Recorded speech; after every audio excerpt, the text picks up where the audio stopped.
네, 제가 소개시켜드릴 첫 번째 뉴스는 네. 한반도 긴장 고조의 당사자 한국과 미국입니다. 미국이요. 네. 네. 북에서 지난 27일과 5일에 정찰위성 발사를 위한 시험을 진행했고 네. 오늘 아침에도 발사 시험이 있었던 것으로 추측이 되는데요. 네. 한미는 북한의 정찰위성 발사를 두고 대륙간 탄도미사일인 것으로 추정을 하고 있습니다. 네. 문제는 한미가 이에 대응한다면서 지금도 한반도 주변에서 끊임없는 군사 연습을 하고 있다는 것입니다. 네. 주한미군은 15일 패트리어트 대대가 미사일 방어 훈련을 벌였고 네. 이를 공개했습니다. 또 같은 날 미국의 인도태평양 사령부는 서해에서 항공모함이 참여하는 공중훈련을 실시했습니다. 그리고 오늘 북한이 ICBM급 발사를 감행한다면 네. 한미가 원점 타격 맞대응 훈련을 하겠다라는 보도가 이어졌습니다. 근데 이 원점 타격 훈련이 예정되어 있는 것이 아니라 네. 예전부터 계속해서 진행되어 왔다는 것이 문제입니다. 네. 문재인 정권 시절인 2017년 9월 15일 북에서 중거리 탄도미사일 발사 시험을 했을 때 네. 한국은 발사 6분 만에 원점 타격을 한다면서 현무 미사일을 쐈습니다. 당시 합참은 도발 원점인 순안공항까지 거리를 고려해서 동해상으로 실사격 훈련을 했다고 했는데요. 네. 아주 위험한 상황이 2017년에 있었고 이걸 또다시 한미가 하겠다고 하고 있습니다.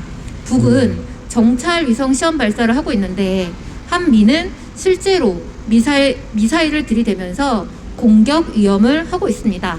상상이 되시죠? 그렇다면 북도 이에 대해서 대응을 했을 테고 오늘 오전에도 아주 위험천만한 상황이 우리가 모르는 곳에서 만들어진 것입니다. 북한을 공격하기 위한 비상체계가 풀 가동되고 있었을 테고 네. 여차하면 전투기와 미사일이 북으로 날아가는 만반의 태세가 되어 있었던 것이 오늘 오전의 상황이었습니다. 그런데 네. 현재 미국이 운용 중인 위성이 몇 개인지 알고 계신가요? 잘 모르겠는데요. 네, 제가 찾아봤는데요. 네. 무려 1994개입니다. 야. 그 중에서 네.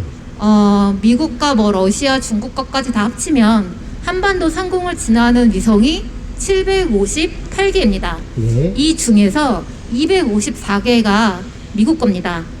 그리고 한반도 상공에 군사 정찰 위성을 운용하고 있는 나라가 여러 개가 있는데요. 그 중에 미국이 8개의 군사 정찰 위성을 한반도 상공에 띄워놓고 있습니다. 네. 2019년 보도에 의하면 앞으로 전 세계 정부와 민간이 우주로 쏘아 올릴 위성의 개수가 무려 5만 개가 될 것이라고 예상했습니다.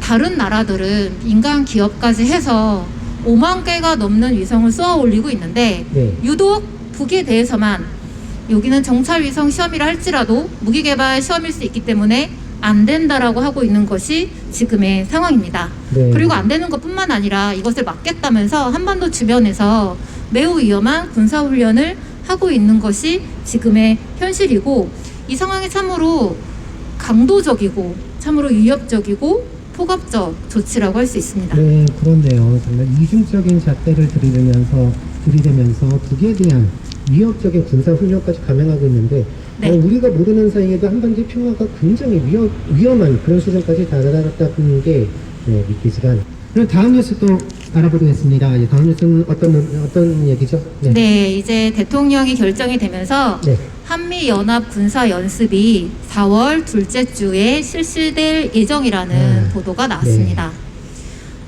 국방부 관계자가 4월 둘째 주 아니면 셋째 주에 한미연합 군사연습을 실시할 예정이라고 이야기를 했고 네. 그동안 이 연합군사훈련이 실시되는 기간에는 지휘소훈련이라고 해서 4년간 실기동 훈련을 하지 않았는데요. 네. 이번에는 실기동 훈련을 같이 진행할 거고 이것을 언론에 공개할 것이라고 국방부 관계자가 밝혔습니다. 그래서 네. 언론 공개는 어제 미국이 한 거랑 똑같은 것을 하겠다고 하는 건데요. 네. 더 긴장을 고조시키는 상황을 만들겠다고 하는 거고 네. 더구나 이제 실기도 훈련이기 때문에 더 위험한 상황이 만들어질 수 있습니다. 네, 더욱이 네. 지금 한미 간에는 작전 계획을 새로 수립하고 있습니다. 네. 이미 2월, 3월 한미 간의 작전 계획을 새롭게 리셋하는 회의가 여러 번 열리고 있고요. 네. 이 새롭게 만들어지는 작전 계획을 이번 훈련부터 적용할 것이라는 예측이 되고 있습니다. 한간의 보도에 의하면 새롭게 만들어지고 있는 이 작전 계획에는 네. 한미 간의 상호 방위의 지역이 한반도를 넘어서서 중국까지 가는 것 아니냐라는 미국의 요구가 계속해서 있었고, 과연 이것이 반영될지 여부가 초미의 관심사이기도 합니다. 한미연합 군사훈련이 진행되는 동안에 한반도 군사적 긴장은 어느 때보다도 가장 높아지는 그런 시기가 아닌가 생각합니다. 네, 그런데 드디어 4월 중순으로 그 날짜를 좀 대략적으로 이렇게 정했다고 하니 더욱더 긴장하고 또 우리 국민들이 계속 관심 갖고 반대의 목소리를 높여야 되지 않을까 생각합니다. 네, 다음 소식은 뭐죠? 네. 한미일 수석 북핵 대표가 네. 북을 규탄하는 전화 통화를 했다라는 것이 세 번째 뉴스입니다. 네. 네. 노규덕 한반도 평화교섭본부장, 네. 성김 미 대북 특별대표, 네. 그리고 일본의 외무성 아시아 대양주 국장이 전화 통화를 통해서 북한의 탄도미사일 발사를 규탄하고 대화에 나설 것을 촉구했습니다. 네. 요즘에 한미일이 가뜩이나 자주 만나는데 이 그러네요. 북핵 대표마저 만나서 네. 북한을 규탄하는 목소리를 냈다는 것입니다. 네. 어쨌든 북은 계속해서 북한에 대한 대북 적대시 정책이 철회되어야 네. 대화에 나설 수 있다라고 이야기를 했는데요.